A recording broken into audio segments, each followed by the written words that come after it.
क्या आपको यह सोचकर आश्चर्य होता है कि इस धरती पर कोई भी व्यक्ति ट्रिलियनियर हो सकता है? इसी जिज्ञासा को खत्म करने के लिए हम आपके लिए आज का यह स्पेशल एपिसोड लेकर आए हैं।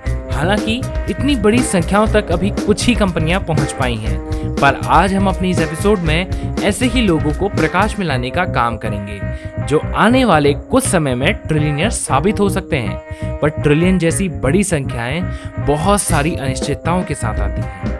इतनी बड़ी संख्या तक पहुंचने वाली कंपनियां अभी कुछ ही हैं, यानी मान सकते हैं मुट्ठी भर ही हैं।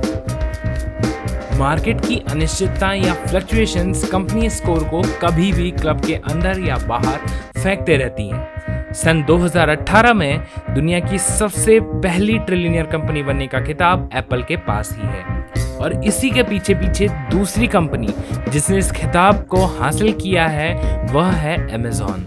हालांकि माइक्रोसॉफ्ट ने भी इस रेस में 2019 में अपनी प्रबल दावेदारी साबित की है, लेकिन 2020 में गूगल की पेरेंट कंपनी अल्फाबेट ने इस क्लब में एंट्री ले ली है।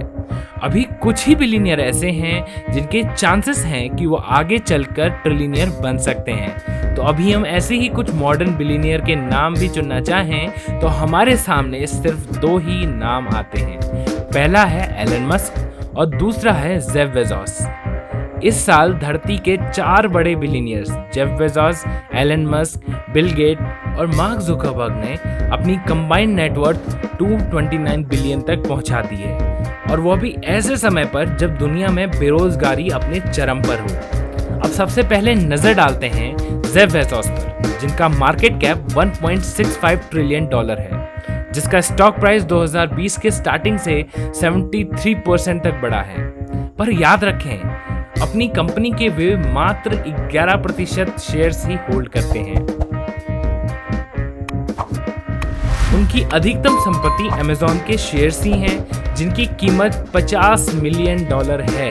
लेकिन किसी भी बेहतरीन उद्योगपतियों की तरह ही जेफ बेजोस का इंटरेस्ट मात्र एक उद्योग में नहीं बल्कि बहुत सारे इंटरेस्ट के उद्योग में है। लेकिन उनका मेन इंटरेस्ट है अमेज़न, होल फूड्स जैसे बड़ी कंपनीज। वह अन्य उद्योग जैसे वीडियो स्ट्रीमिंग, रोबोटिक्स, पब्लिकेशन भी इनके इंटरेस्ट के उद्योगों में से एक है।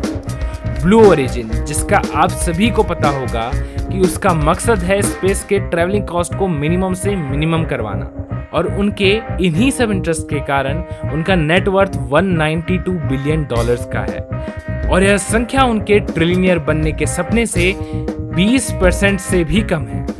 लेकिन अभी कोरोना काल के समय में जेफ बेजोस की कंपनी अमेज़न ने ऑनलाइन शॉपिंग ट्रेंड को बहुत बढ़ावा दिया, जिनके कारण उनका नेटवर्थ इसी साल के शुरुआती दौर में 76.8 बिलियन डॉलर तक पहुंच गया। लेकिन ध्यान रखें, ये केवल उनका इंक्रीमेंट था, ना कि नेटवर्थ। लेकिन फिर आप पूछेंगे कि ट्रिलियनियर बनने में उन्हें कितना समय लगेगा, तो उसका जवाब है कि जब उनकी कंपनी अमेज़न का खुद का नेटवर्थ 8 से 11 ट्रिलियन डॉलर का होगा। लेकिन इन सभी के बीच हमें उनकी दूसरी कंपनी ब्लू ओरिजिन के बारे में भी भूलना नहीं चाहिए, जो स्पेस से रिलेटेड रिसर्च में और स्पेस ट्रैवल को सस्ता बनाने के तरीकों में जुटी हुई है।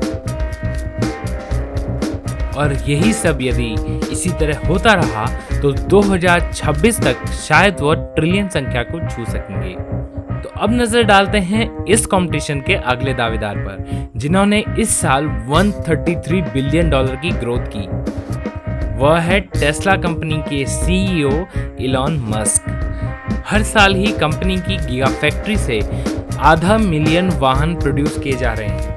इसकी क्षमता बढ़ाकर 2.5 मिलियन कार प्रतिवर्ष बनाने का विजन है।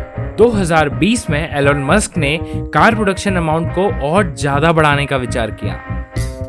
$25,000 के मॉडल को निकाल कर इन्होंने कंज्यूमर का इंटरेस्ट तो अपनी ओर आकर्षित करने में काफी ज्यादा बढ़ोतरी की, परंतु उसके साथ ही मिला इन्हें बहुत ज्यादा प्रेशर। अपने शेयर प्राइसेस की कीमत बढ़ाने के लिए एलन मस्क के पास और भी कई सारे तरीके हैं, जैसे इनका दूसरा vision full self driving car, एक ऐसी अद्भुत टेक्नोलॉजी जिसमें इंसान के सहयोग के बिना गाड़ी को सड़कों पर पूरी सावधानी के साथ चलाया जा सकता है। और इसी के साथ उनका अगला विजन जो इसी कंपनी से जुड़ा हुआ है वह है पूरी तरह स्वचालित रोबो टैक्सी नेटवर्क। दूसरी अन्य कंपनी जो इनके लिए मार्केट में ग्रोथ के लिए बेहतरीन स्पेस देती है वह है बैटरी उत्पादन। टेस्ला सोलर ऊर्जा बनाने के क्षेत्र में भी अच्छा खासा काम कर रही है तथा साथ ही साथ अन्य प्रोजेक्ट जैसे कि हाइपरलूप कॉन्सेप्ट जिससे ट्रांसपोर्ट व्यवस्था को और तेज किया जा सकेगा उस पर भी इन्होंने काम करना शुरू कर दिया है।